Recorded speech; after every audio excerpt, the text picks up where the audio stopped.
네, 2000 한 해의 마지막 주일입니다. 네, 우리 올 한 해는 참 어떻게 지나갔는지 알 수가 없습니다. 통째로 다 잃어버렸던 한 해였던 것만 같습니다. 그런데요, 모든 것은 잃어버린 것이 있다면 얻어진 것이 있는 줄 우리가 압니다. 우리가 잘 아는 말처럼 실패는 성공의 어머니고 또 일보 후퇴는 이보 전진이며 고진감래라는 말도 있고요.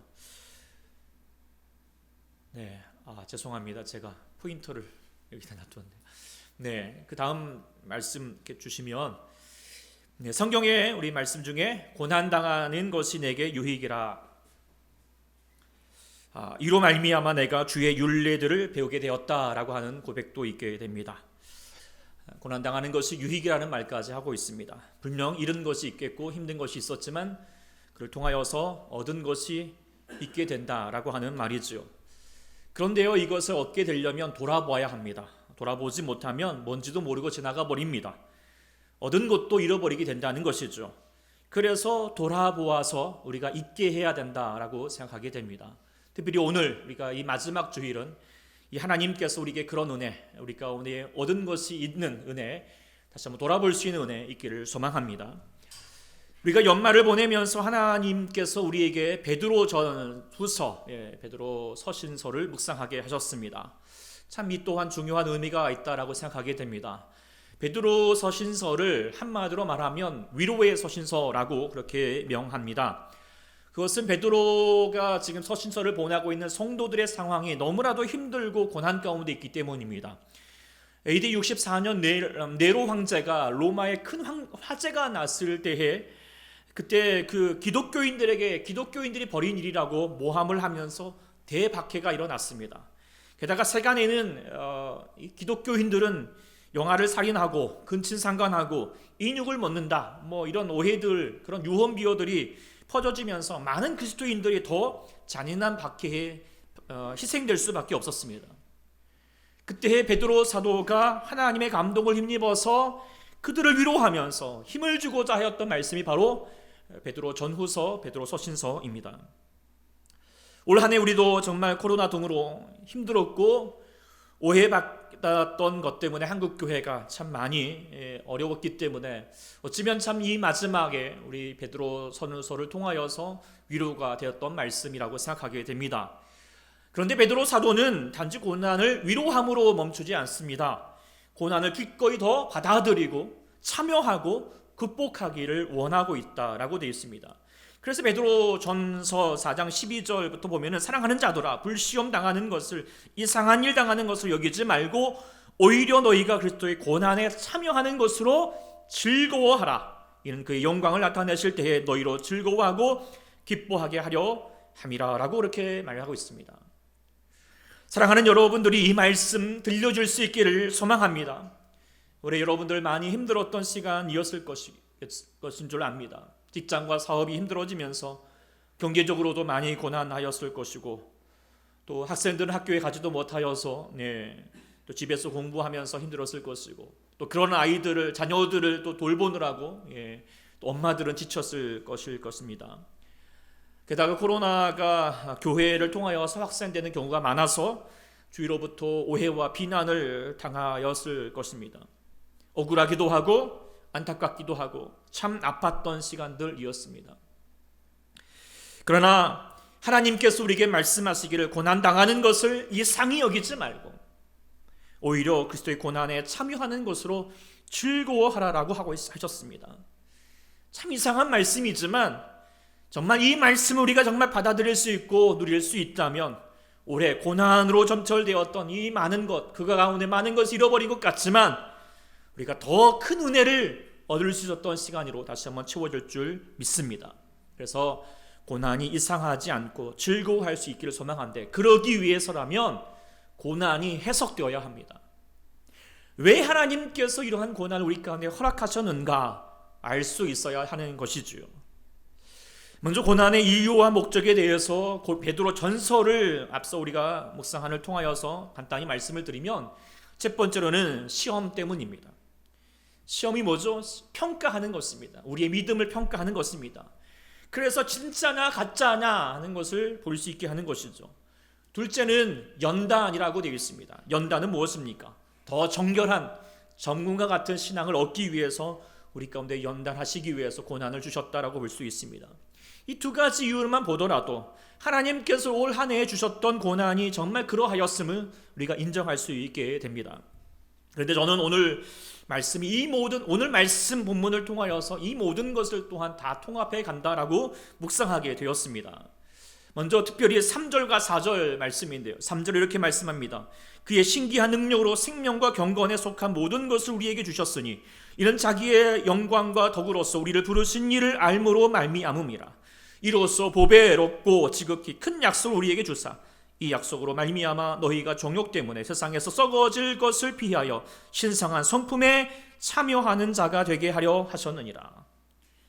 하나님이 이 말씀을 통하여서 고난뿐만 아니라 우리를 부르신 목적, 그리고 우리에게 신기한 능력, 생명력과 경건의 삶, 더욱도 무엇보다도 보배롭고 지극히 큰 약속, 이 보배롭고 큰 약속은 11절에 나와 있는 바와 같이 영원한 그리스도의 나라로 들어가게 하신 그 모든 약속을 우리가 다시 한번 허락하셨다는 것입니다. 그런데 그 모든 것을 허락하셨던 이유가 뭐냐? 그것은 신성한 성품에 참여하는 자가 되기 위함이라고 분명히 명시하고 계십니다. 신성한 성품이 뭐죠? 하나님의 성품이죠. 그리스도를 닮아가는 것입니다. 다른 말로 말하면 하나님의 형상을 회복하는 것입니다. 성령의 열매이고요. 한마디로 말하면 성숙이다라고 말할 수 있을 것입니다. 즉 하나님께서 우리를 구원하여 부르시고 우리로 하여금 다시 한번 우리는 성숙하기를 원하신다라고 하는 것이죠. 그런데 그 성숙함을 이루기 위해서 어찌 보면 고난이라고 하는 시간이 더 성숙케 한다라고 하는 것을 우리가 깨닫게 됩니다. 아이들도 아프고 나면 훌쩍 자라는 것처럼 어른들도 마찬가지고요. 그리고 또 우리의 신앙도 더욱 마찬가지입니다. 고난의 시간을 통하여서 성숙해 갈 수 있다라고 하는 것입니다. 그러니 올 한 해 참 아팠던 시간이었기만큼 그만큼 성숙해지는 시간인 줄 믿습니다. 그리고 우리는 성숙해졌기를 소망합니다. 그것을 올 한 해 마지막 주일에 우리가 돌아봐야 될 우리의 모습이고 점검해야 될 내용이고, 특별히 또 19전을 맞이하는 초대교회가 다시 한번 우리 마음 가운데 다시 한번 돌아봐야 될 말씀이라고 생각하게 됩니다. 우리가 얼마나 성숙해져 왔는가 다시 한번 우리가 다시 한번 깨닫는 시간 될 수 있기를 소망합니다. 그런 면에서 우리가 모든 오늘 말씀을 통하여서 올 한 해의 아픔을 다시 한번 통하여서 하나님께서 우리 초대교회에 이루시고 원하셨던 성숙이 무엇인가, 우리가 성숙을 위해서 무엇을 해야 될 것인가 다시 한번 묵상해 보고자 합니다. 아픔 속에서 이룰 성숙을 위해서 첫 번째로는 신앙함의 목적은 성장보다 성숙이어야 된다라고 하는 것을 분명히 해야 한다라고 하는 것입니다. 오늘 본문 4절에 보면은 하나님은 우리가 하나님의 신성한 성품에 참여하기 위해서는 정욕 때문에 세상에서 썩어질 것을 피하여야 한다라고 그렇게 말씀하셨습니다. 정욕, 욕심, 이게 무엇입니까? 더 많이 갖고 싶고 더 누리고 싶고 더 높아지고 싶은 마음들이죠. 그리고 이 사람의 욕심에는 더 하면서 만족함이 없고 끝이 없습니다. 그래서 그 마음에는 여유도 없고 넉넉함도 없습니다. 자신 안에서 자신이 너무나도 많아서 자신도 쉬지 못하고 다른 이들도 있을 것이 없지요. 그래서 스스로 신이 되고자 하는 호모 데우스의 욕망을 갖고 하는 것입니다. 그런데 안타까운 것은 신앙함도 이 정욕으로 하고자 할 때가 많다라고 하는 것입니다. 기도하는 제목도 예수 믿는 목적도 나의 욕심에 초점을 맞출 때가 많습니다. 그래서 그것이 이루어지면, 욕심이 이루어지면 감사가 되고 자랑이 되고 간증이 된다라고 그렇게 생각합니다. 교회도 마찬가지입니다. 외적 성장을 구합니다. 건물이 크고 화려하고 성도주가 많아지는 것이 부흥이라고 생각합니다. 어떤 분들은요, 큰 교회 다니면 자신의 신앙도 큰 줄 압니다. 말도 안 되는, 참 웃기지만 실제로 그런 사람들이 의외로 많습니다. 작은 교회 다니면 신앙도 작은 줄 알아요? 그러지 않습니다. 하나님 보시기에는 하나님은 외모를 보지 않습니다. 외적 성장, 교회가 추구할 것이 아닙니다. 어쩌면 그 모든 것도 정욕이라고 말할 수 있을 것입니다. 하나님께서 교회에 원하시는 것은 외적 성장보다도 바로 내면적인 성숙입니다. 그리고 그 내면적인 성숙이 이루면 자연적으로 또한 외적으로 성장함을 이룰 수 있게 되는 것이죠. 예수님께서도 돌아보면은 이 땅 가운데 사역하셨던 내용들을 보면은 외적 성장에 초점이 없습니다. 그저 12명의 연약하고 미련한 제자들을 내면적으로 그 하나님의 나라를 꿈꿀 수 있도록 내면적으로 성숙하기 위해서 초점을 맞추시면서 예를 썼었던 모습들을 우리가 다시 한번 우리가 기억합니다. 그러니 교회도 이를 닮아가야 하는 것이죠. 저도 교회 사역을 있어서 항상 이 마음을 품고 있어야 되는데, 그래서 성장보다 그래 성숙이다라고 하지만 때로는 제 마음에 욕심이 생깁니다. 야, 우리 교회도 좀 빨리 좋은 건물, 뭐 좀 예쁜 건물, 그리고 참 그래서 많은 성도들이 함께 예배 드릴 수 있으면 참 좋겠다라고 하는 그런 마음이 마음에 들면 괜히 조급해집니다. 그런데 그 마음 내려놓고 다시 하나님 아버지 앞에 다시 한번 하나님의 시선을 가지고 돌아보게 되면 그보다도 더 지금 이곳에 계신 여러분들이 보이는 것이죠. 그리고 여러분들의 정말 하나님 안에서 성숙함으로 하나님을 닮아가고 예수 그리스도를 닮아가는 성도들이 될 수 있도록 기도하게 됩니다. 이것이 교회가 우리 다시 한번 나아가는 우리의 모습이겠고, 또한 저와 여러분들도 그러한 마음으로 다시 한번 교회를 향하여 할 수 있기를 소망합니다. 여러분 올 한 해 여러분 성숙하셨습니까? 네. 어린아이 같은 신앙은요, 작은 유혹과 시험에도 쉽게 넘어집니다. 그러나 성숙한 믿음은 쉽게 흔들리지 않습니다. 코로나 상황에도 여전히 변함없이 예배하고 기도할 수 있습니다. 어린아이 같은 믿음은 자신만을 위해서 기도하지만 성숙한 신앙은 교회 성도들을 위해서 기도하고 나라와 민족과 선교사님들을 위해서 기도하는 것이죠. 어린아이 같은 믿음은 자신의 신앙 지키는 데에만 급급하지만 성숙한 신앙은 다른 이들을 향하여서 주의 구원의 말씀을 전하면서 전도하고 양육하고 돌보는 일에 힘을 씁니다. 그런 가운데에서 봤을 때 여러분들은 어린아이 같은 신앙이었습니까? 아니면 더 성숙해졌던 시간들이었습니까? 10년, 20년을 믿었지만 여전히 자기 신앙에만 매여 있다면 어린아이 같을 수밖에 없는 것이죠. 우리가 한번 정말 이 마지막 주일에 난 얼마나 하나님 아버지 앞에 성숙해져 가고 있는 것인가 다시 한번 돌아봐야 하겠습니다. 그러면서 우리는 가야 할 바가 분명히 있습니다. 사랑하는 우리 성도 여러분들, 우리 교회는 분명히 했으면 좋겠습니다. 우리의 신앙함의 목적은 성숙에 있습니다. 그리고 이것을 아셨으면 좋겠어요. 성숙하면 성장합니다. 그러나 밖에 말하면 성장한다고 해서 성숙하진 않습니다. 성숙 없이 성장하면 문제가 생깁니다. 하나님의 영광을 가리웁니다. 그러나 성장에 초점을 맞추면 조급함만, 그래서 성장에 초점을 맞추면 조급함만 생기는 것이죠. 그러나 조금 더딜지라도 성숙에 초점을 맞추면 성장할 것이고 하나님의 영광을 나타내게 될 줄 믿습니다. 예수 믿어서 행복함을 누리게 될 것입니다. 그래서 우리 초대교회 성도들은 성숙한 교회, 성숙한 성도가 될 수 있기를 소망합니다. 올 한 해 여러분을 돌아보면은 우리 코로나에 참 힘든 가운데 신앙했지만 제가 보니까 지금까지 신앙으로 잘 버티신 여러분들, 신앙이 한 단계 한 단계 성숙해 갔다라고 저도 생각하게 됩니다. 그래서 올 한 해 우리 표효 중에서 살아나고 살아내는, 올 한 해는 어떤 거? 살아내는 시간들이었을 것 같다 생각하게 됩니다. 그러나 내년에는 우리가 더 회복하여서 살려내는 신앙까지도 날려갈 수 있는, 그래서 다른 이들을 양육하고 돌보는 그런 어른의 신앙, 그리고 그 성숙한 리더의 신앙을 가질 수 있는 신앙의 성숙을 이룰 수 있는 우리가 될 수 있기를 축원합니다. 두 번째로는 아픔 속에서 이룰 성숙은 무엇인가? 이루기 위해서는 바로 성숙을 위하는 8가지 동목을 더하라라고 하는 것이죠. 하나님은 지금 엄청난 핍박과 고난 가운데 있는 우리 베드로 편지를 받고 있는 성도들 향하여서 성숙을 위해서 8가지 동목이 필요한 것을 알려주고 있습니다. 그런데 이 8가지를 묵상하기에 앞서서 그보다도 피해야 될 것이 있습니다. 그것이 뭔가? 첫째, 먼저 8절에 보면은 게으름입니다. 게으름이 무엇이죠? 그냥 고난 속에서도 이 또한 지나가리라. 야, 시간이 약이야. 다 잘 될 거야. 라고 하면서 그냥 아무것도 하지 않은 것. 그래서 이것을 게으른 긍정주의입니다. 게으른 긍정주의는요, 위험합니다. 예전에 그 무한도전의 그라는 프로그램 해보니까, 청년 때 제가 이제 청년들 사역하면서 우리 나눴지만, 그 앞으로 10년을 책임질 리더를 뽑자 뭐 그러면서 그때 유재석 씨가 했던 말이 참 인상 깊었습니다. 이렇게 말을 했습니다. 진짜 위기는 그것이 위기인 줄 모르는 것이고, 더 위험한 것은 알면서도 아무것도 하지 않은 것이 더 큰 위기입니다.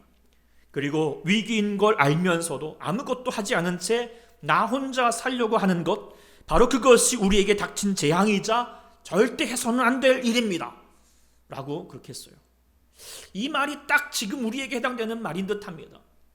올해 한국교회 참 많이 위기에 빠졌습니다. 그러나 그 전부터 계속 위기다 라고 말했지만 사실 가만히 있었습니다. 그러다가 코로나 사태가 터지면서 잠재되었던 그런 문제들이 다 터져버린 것이죠.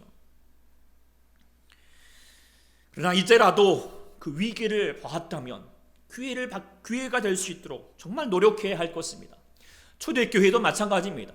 코로나가 끝난다고 해서 예전처럼 대신앙할 수 있는 것이 아닙니다. 변화되어야 합니다. 우리도 변화되기 위해서 노력해야 됩니다. 신앙생활 예전처럼 하려고 그렇게 안주하지 마시고 게으른 자가 되지 마시고 노력해야 할 줄 믿습니다. 두 번째로는 뭐라고 되어 있냐? 바로 그것은 맹인의 신앙입니다. 맹인의 신앙은 뭐죠? 멀리 보지 못하는 것이죠. 그저 앞만 볼 수밖에 없는 것입니다.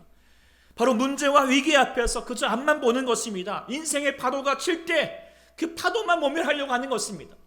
인생의 파도 앞에서 그 파도만 집중하고 있으면 어떻게 되죠? 멀미납니다. 흔들리는 것이죠. 그러나 그럴 때일수록 어떻게 됩니까? 배 타보셨습니까? 어떻게 되죠? 멀리 봐야 됩니다. 그리고 하늘을 봐야 합니다. 하나님을 보셔야 합니다. 그래야지 우리가 극복할 수 있는 것이죠. 코로나 상황도 코로나의 파도도 마찬가지일 것입니다. 하나님께 시선을 두어야 합니다. 하나님의 시선으로 또한 우리를 바라보아야 합니다. 나를 향하신 하나님의 뜻이 무엇인가? 하나님께서 왜 교회를 세우신가? 당장 문제보다도 그 본질적인 문제를 가지고 그 목적을 가지고 나가야 되는 것이죠. 그래야지 더 우리가 여유가 생기면서 더 우리가 다시 한번 더 진중하게 그리고 더 편안하게 고난의 파도를 극복할 수 있게 되는 것입니다. 고난 속에서는 두 가지 게으름과 맹인의 신앙을 멸리하셔야 한다라고 우리가 묵상하게 됩니다. 그렇다면 고난 속에서 우리가 갖추어야 될 덕목 8가지 우리가 5절부터 하나씩 묵상해 보겠습니다. 그리고 그 정의를 같이 한번 좀 세워보고 제가 나름의 묵상하면서 정의를 세워봤는데 첫 번째로는 믿음입니다. 믿음은 무엇일까? 바로 하나님을 의지하는 것이겠죠. 그러나 우리가 이제 이렇게 올 초에 이렇게 생겼을 때 사실 여러분들 이렇게 오래 갈 것이라고 생각하셨습니까? 사실 생각 못했습니다. 물론 언론에서는 뭐 내년까지도 알 수 있다 하지만 설마 그러겠어 라고 했지만 정말 이렇게 참 오래 진행될 수밖에 없었습니다. 그런데 코로나의 문제뿐만 아니라 인생의 문제도 그러지 않습니까? 인생의 문제 금방 극복이 됩니까? 해결됩니까? 그러지 않습니다. 그럴 때 우리가 믿음만 가지면 우리가 다시 한번 그 문제를 해결될 수 있습니다. 해결될 수 있습니까? 그러지 못할 때가 많아요.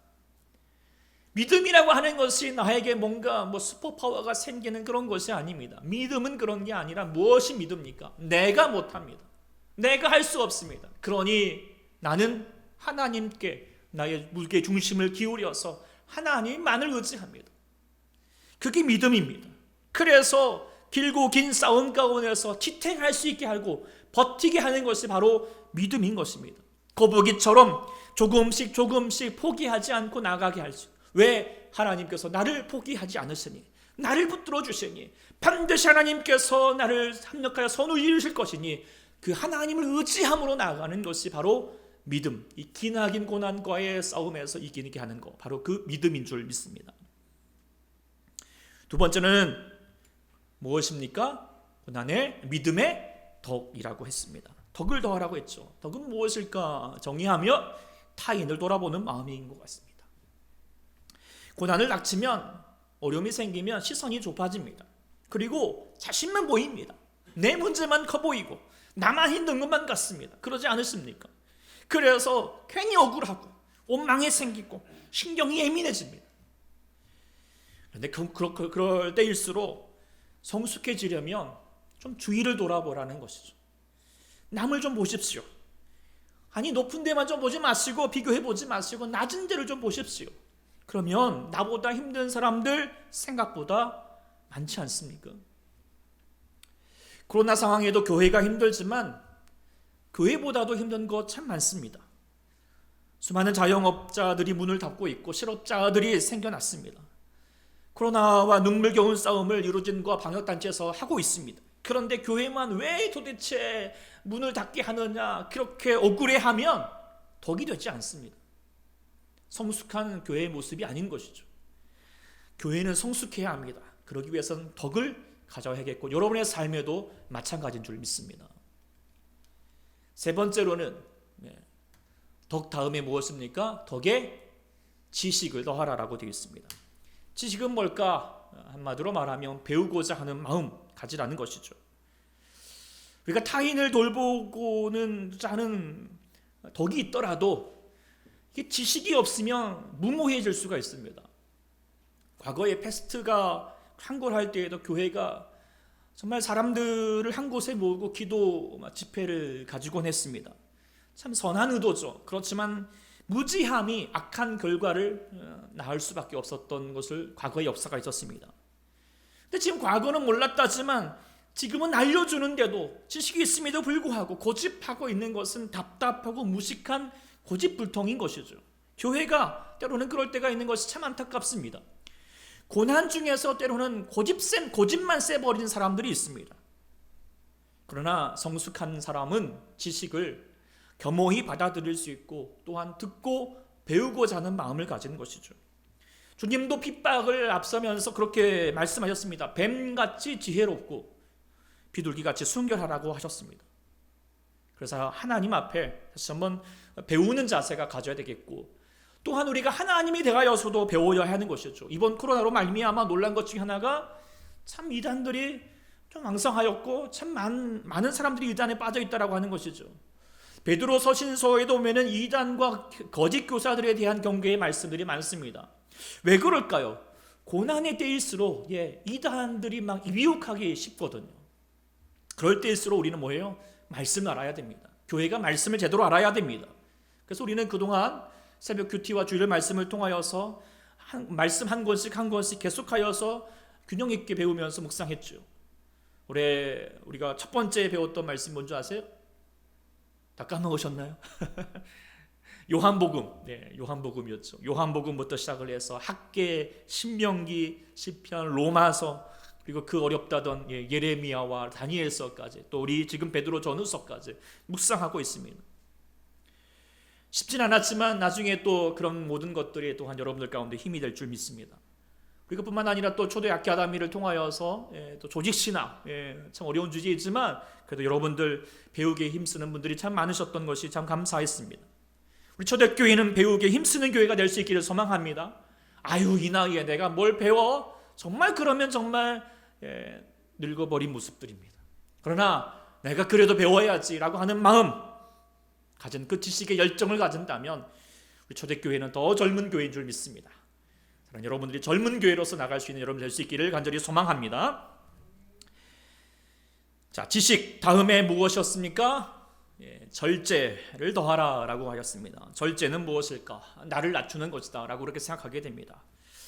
우리가 배우기를 힘쓰다라고 그렇게 말했지만 지식을 더하라고 되어 있지만 우리가 다 배울 수 없죠. 다 알 수 없는 것입니다. 특별히 고난에 대해서는 우리가 다 알 수 없고 이해할 수 없을 때가 참 많습니다. 우리가 욥도 보면은 자신의 고난에 대해서 어떻게 해요? 이해해 보려고 했고 또한 옆에 친구들은 막 또 그 고난에 대해서 설명하려고 했지만 그러면 그럴수록 더 아팠고 더 오리무중에 빠질 수밖에 없었어요. 그러다가 하나님께서 나타나셔서 하셨던 것은 그 고난에 대해서 이해하고 설명했던 것이 아닙니다. 욥기서에 보면은 말씀하셨던 건 뭐예요? 내가 땅에 기초를 놓았을 때 내가 어디 있었느냐? 내가 깨달아 알았거든 말할지어다. 네가 알 수 있는 것이 무엇이겠는가? 하나님과 우리의 관계 설정만 하셨던 것이에요. 우리는 연약합니다. 다 알 수 없습니다. 우리는 여전히 피조물로서 하나님의 뜻과 이치를 다 깨달을 수 없는 것이죠. 고난에 대해서도 그럴 수밖에 없는 것입니다. 그러니 내가 고난에 대해서 알지 못한다고, 이해하지 못한다라고, 그래서 하나님이 도대체 이게 뭡니까? 라고 하나님께 심판하듯이 오만한 모습들을 갖지 아니하시고 또 주님의 섭리 앞에서 절제하면서 나를 낮추면서 하나님의 경험이 받아들일 수 있는 자가 되는 것이 바로 절제의 성숙한 모습임을 깨닫게 됩니다. 다섯 번째로는 절제의 인내를 더하라고 되어 있습니다. 인내는 뭘까? 참는 것이겠지만 더 정의해 보면은 그것은 하나님을 향하는 믿음의 실천이다라고 그렇게 깨닫게 됩니다. 절제는 반드시 뭐예요? 인내가 요구될 수밖에 없겠죠. 그리고 또 인내하기 위해서는 하나님에 대한 절대적인 믿음이 있어야 합니다. 지금 우리가 이해할 수 없습니다. 그러나 뭐예요? 내가 다 알 수는 없지만 하나님 그래도 반드시 합력하여서 선을 이루실 것입니다 라고 하는 하나님에 대한 믿음을 가지고 나는 것, 그것이 바로 인내할 수 있는 운동이게 된다는 것이죠. 하박국 선지자도 보면은 그냥 도대체 이거 참을 수가 없는 거예요. 자신의 나라가 이렇게 망하는 것도 못 참겠는데 저 나쁜 나라들, 우리 나라보다 훨씬 더 나쁜 나라들에게 이렇게 고난을 당해야 된다는 것을 도대체 이해할 수가 없는 거예요. 그때 하나님께서 주셨던 말씀이 오직 의인은 믿음으로 말미암아 살리라 라고 하신 말씀 속에서 믿음을 회복시켜 주셨어요. 하나님에 대한 믿음을 회복시켜 주셨죠. 그러고 나서 마지막 하였던 말이 무엇입니까? 어떤 것이 내게 없는다 할지라도 뭐예요? 나는 여호와로 말미암아 기뻐하고 즐거워할 수 있다라고 고백하고 있는 거예요. 믿음이 그렇게 우리의 삶을 변화시키고 인내하고 더 우리를 통하여서 감사함으로 즐거움으로 나가게 한다는 것이죠. 올 한 해 참 감사했던 것 중에 하나는 우리 성도들, 특별히 우리 추수감사 주일에 정말 올 한 해 많이 힘들었던 시간들이었지만 무엇보다도 여러분들 감사 제목 하나씩, 저기도 있지만 하나씩 써가면서 감사 노트를 쓰면서 구체적으로 감사하였던 모습들, 참 이 모습들이 너무 감사하였고 하나님의 영광이 되었습니다. 여러분들 잘 인내하셨던 열매라고 생각하게 됩니다. 그렇다면 그 인내를 이루시는 여러분들이라면 반드시 인내는 쓰지만 그 열매는 단 것처럼 하나님께서 여러분 가운데 달콤한 하나님의 열매로, 은혜로 채워주실 줄 믿습니다. 여섯 번째는 바로 인내에 무엇입니까? 경건을 더하라라고 되어 있습니다. 경건은 무엇이냐? 한마디로 말하면 하나님과의 친밀함이겠죠. 인내는 더 나아가면 또 뭐가 필요하느냐? 경건이 더해져야 합니다. 왜냐하면 인내는 정말 쉬워요? 어렵습니까? 정말 어렵거든요. 특별히 더 이해되지 않고 억울해도 참으라 하라고 하면 그건 정말 쉽지 않습니다. 그런데 하박국 선지자가 아무것도 없는데도 기뻐한다, 난 여호와로 말미암아 기뻐한다라고 말하는 것은 그냥 도대체 미치지 않고서는 불가능한 것입니다. 그런데 하박국이 가능했던 것은 뭐예요? 그가 선지자이기 때문이죠. 선지자는 뭐 하는 사람이요? 늘 항상 하나님 말씀, 기도, 하나님 아버지 앞에 나아갔던 자였기 때문이죠. 이것도 우리에게 마찬가지입니다. 고난을 우리가 이기게 되는 것은 내 힘을 의지하는 것이 아니죠. 설령 우리가 고난을 내 힘으로만 이겼다, 그러면 교만과 악발이만 남는 것입니다. 그러나 고난 속에서 경건함으로 하나님을 예배하고 하나님께 기도하고 하나님과 더 친밀함 속에서 하나님과 함께함으로 고난을 이겨내면 고난 뒤에 뭐죠? 우리 안에 감사함이 누리게 되고요, 은혜가 넘치는 삶을 살게 되는 것입니다. 그러니 고난 가운데서 우리가 더욱더 경건함으로 하나님 아버지 앞에 더 기도함으로 나아가야 한다고 하는 것입니다. 올해 사단마귀가 정말 우리의 경건을 무너뜨리려고 참 애를 썼죠. 그래서 예배 제대로 드릴 수 없었지만 그럼에도 불구하고 우리 사랑하는 성도님들은 또 보면은 올해 새벽 기도에 더 힘썼던 분들이 참 많아졌고, 또 주일 예배도 영상으로 이렇게 지금도 예배 드리는 가정들, 정말 하나님 아버지 앞에 더 나아가기 위해서 애쓰셨던 모습들, 경건의 삶을 살기 위해서 행하셨던 모습들, 경건의 모양이 아니라, 우리는 정말 경건의 모양을 할 수가 없잖아요. 사람이 보지도 않고 누가 출석 체크하는 것도 물론 하게 되나요? 어쨌든 출석, 하나님 앞에서 내가 경건한 마음을 진실함으로 나갔던 여러분들이라면 내년에도 또 이후에도 우리가 고난이 닥친다 하여도 그 모든 것을 잘 감당하여서 하나님의 은혜로 찬양하게 될 줄 믿습니다. 일곱 번째는 무엇입니까? 경건의 형제 우애를 더하라고 하고 되어 있습니다. 형제 우애는 바로 경건에는 하나님과 친밀함이라면 형제 외에는 주의 성도들과의 친밀함입니다. 왜 이것도 필요할까요? 경건하고자 합니다. 하나님 말씀께 기도하고요. 하나님 말씀 보고자 해요. 그런데 혼자 하면 쉽습니까? 어렵습니까? 잘 안 됩니다. 무너집니다. 혼자서는 어렵습니다. 함께 하는 자들이 있어야 합니다. 주의 성도들이 우리 가운데 허락하셨던 이유이기도 한 것이죠. 그래서 모이라고 하였습니다. 고난의 순간에 더더욱 그렇습니다. 믿음의 동지가 필요합니다. 예수님께서도 십자가의 고난 앞에서 주님이 나를 위해서 기도하면서 함께 깨어있으라라고 말씀하셨어요. 예수님도 고난 앞에서 중보기도 해달라고 그렇게 요청하셨는데 우리 같은 연약한 자가 우리는 나 혼자 기도하면 돼라고 말할 수 있을까요? 반드시 함께 기도하는 주의 성도들이 필요한 줄 깨닫게 됩니다. 그러니 우리가 기도하는 공동체가 되어야 합니다. 정말 그래서 우리가 다시 한번 정말 저도 여러분들 새벽마다 여러분의 얼굴을 떠올리면서 기도하고 있습니다. 그리고 우리 구역장님과 리더들도 그렇게 기도하고 있는 줄 압니다. 이번에 하여튼 우리 이제 저 뒤에 있는 아이니가 좋은 대학 하여튼에 가게 되었습니다. 예. 근데요 이게 제 실력으로 한 게 아님을 지도 잘 압니다. 예. 어쨌든 지도 노력을 많이 했지만 어쨌든 그렇습니다. 내가 어떻게 갈 수 있었는가 돌아보아도 은혜였습니다. 무엇보다도 아이니를 위해서 참 기도했던 분들이 많았음을 깨닫게 됩니다. 식구들, 또 교회 성도들 이렇게 헤아려 보니까 한 100명 정도는 되는 것 같아요. 네. 못 받은 거죠. 네. 그 은혜로 말미암아 이렇게 귀한 은혜를 얻게 되었습니다. 여러분들도 나를 위해서 자신을 위해서 기도하는 사람 100명 한번 있으면 결코 망할래야 망할 수 없습니다. 하나님 은혜가 충만하게 살아가는 것입니다. 이 중보 기도의 힘을 여러분을 아시면 신년 기도 제목 저뿐만 아니라 같이 함께 공유하면서 오늘 또 이렇게 또 친히 가져오셔서 이 기도 제목입니다. 기도해 주세요라고 해주셨던 우리 성도님도 계시는데 정말 우리 함께 나누어서 이 힘든 때에 어려운 때에 같이 기도함으로 형제 우애로 다시 한번 우리가 든든하게 서가면서 나도 성숙해 가고 우리 사랑하는 모든 성도들도 함께 성숙해 갈 수 있는 초대교회가 될 수 있기를 소망합니다. 마지막으로 무엇을 더하라고 되어 있습니까? 형제 위에 사랑을 더하라고 되어 있습니다. 결론이죠. 모든 것이 결론입니다. 끝판입니다. 예수님도 모든 율법의 완성은 뭐예요? 율법이다. 율법으로 다 설명하셨습니다. 믿음, 소망, 사랑 그 중에 제일은 사랑이라고 말씀하셨어요. 오늘 본문도 모든 우리의 고난 가운데 필요한 덕목 그것은 바로 사랑이다라고 결론 내리고 있습니다. 왜 그렇습니까? 하나님을 닮아가고자 하는 자, 성숙함으로 하나님의 성품 이루고자 하는 자가 되는 것은 바로 그 하나님은 누구시기 때문에 사랑이시기 때문이죠. 그래서 아무리 덕이 있고 지식이 있고 절제가 있고 인내가 있고 경건이 있고 형제 우애가 있을지라도 사랑이 없으면 아무것도 아닌 것이죠. 소리나는 구리와 울리는 꽹과리처럼 시끄럽습니다. 때로는 교회가 시끄럽습니다. 가정이 시끄럽습니다. 왜 시끄러울까요? 사랑이 없기 때문입니다. 사랑이 있어야 합니다. 사랑이 이길 때, 사랑이 있을 때 또한 고난도 이겨냅니다. 사랑은 죽음보다도 강합니다. 여자는 약하지만 엄마는 강하잖아요. 왜요? 사랑이 있기 때문이죠. 우리 초대교회도 무엇보다도 사랑이 넘치는 교회가 될 수 있기를 간절히 축원합니다.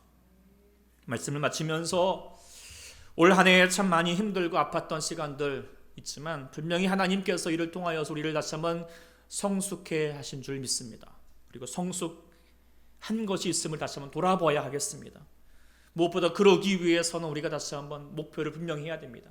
성장보다도 내가 성숙해 가기를 원한다 라고 하는 마음을 가지셔야 하겠고, 그러기 위해서 우리 마음의 게으름과 우리 마음의 맹인적인 모습들, 앞만 보고자 하는 그런 마음이 아니라 정말 하나님 아버지께 주셨던 귀한 동목을 우리 가운데 허락하실 것을 믿고 나아가는 것이죠. 믿음과 덕과 지식과 절제와 인내와 경건과 형제 우애와 사랑을 더 구하는 마음 가지기 위해서 다시 한번 우리 5절부터 7절까지 함께 읽도록 하겠습니다. 시작.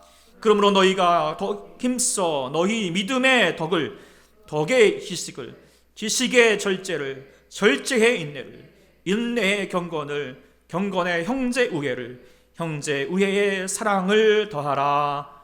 아멘. 기도하겠습니다. 하나님 아버지, 참 올 한 해 많이 힘들었고 참 많이 고달팠고 많이 아팠던 시간이지만 하나님 아픈 만큼 주님께서 우리를 다시 한번 성숙해 하시고 고난 속에서 이루실 하나님의 귀한 은혜의 약속이 우리 가운데 있는 줄 믿습니다. 주님께서 우리 가운데 무엇보다 우리 초대교회가 주님 아버지 더욱더 성숙한 믿음으로 되게 하여 주시오사 그를 통하여서 특별히 이루기 위해도록 우리 가운데 믿음을 더해 주시고 믿음의 덕의 지식의 절제를 절제의 인내의 경건의 형제우애의 사랑을 더하는 주의 성도들 되게 하여 주시옵소서. 주께 맡겨드리며 예수님의 이름으로 간절히 기도드립니다. 아멘.